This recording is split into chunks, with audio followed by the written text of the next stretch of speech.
नमस्कार मित्रांनो, माझे नाव आराध्या संगम पोकरकर. मी इयत्ता 4थी मध्ये शिकत आहे.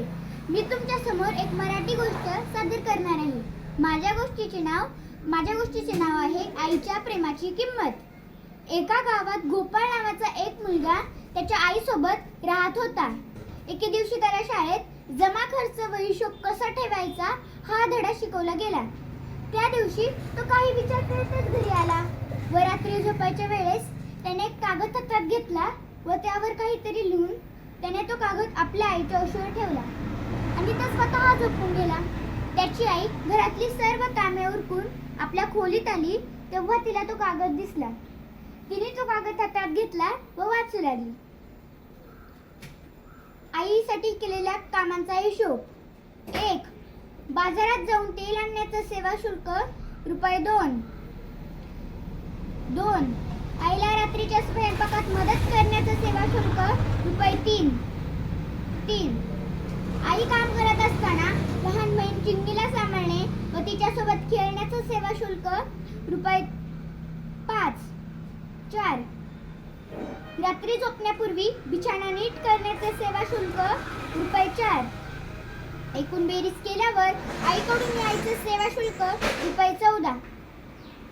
हा कागद वाचता वाचता आई स्वतःशीच हसली व झोपलेल्या गोपाळकडे तिने प्रेमाने बघितलं व एक कागद हातात घेतला. त्यावर काहीतरी लिहून तिने तो कागद गोपाळच्या उशीवर ठेवला.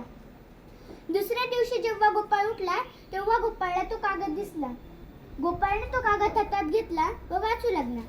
त्यावर लिहिलं होतं की गोपाळसाठी केलेल्या गोष्टींचा हिशोब. 1. 9 महिन्यांपूर्वी गोपाळला पोटात सांभाळलं, सेवा शुल्क काहीही नाही. 2. अतिशय यातना सोसून गोपाळला जन्म दिला, सेवा शुल्क काही नाही. 3. आपल्या काळजाचा तुकडा समजून पालन पोषण केलं, सेवा शुल्क काही नाही. आजारी पडल्यावर रात्र जागून त्याची सेवा केली, त्याला औषध दिले, सेवा शुल्क काही नाही. 5.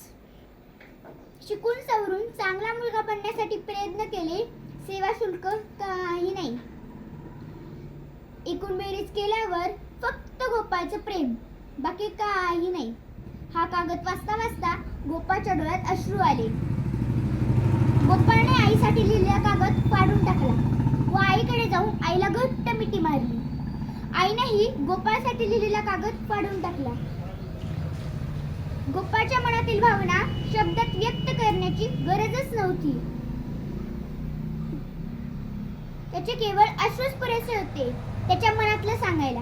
तर मित्रांनो, या गोष्टीतून असा बोध होतो की आईच्या प्रेमाची किंमत होऊच शकत नाही. तर मित्रांनो, तुमची आई तुम्हाला मारत असन, रागवत असन तर तिच्या बोलण्याचं वाईट वाटून घेऊ नका. ती तुमच्या चांगल्यासाठीच बोलते. धन्यवाद.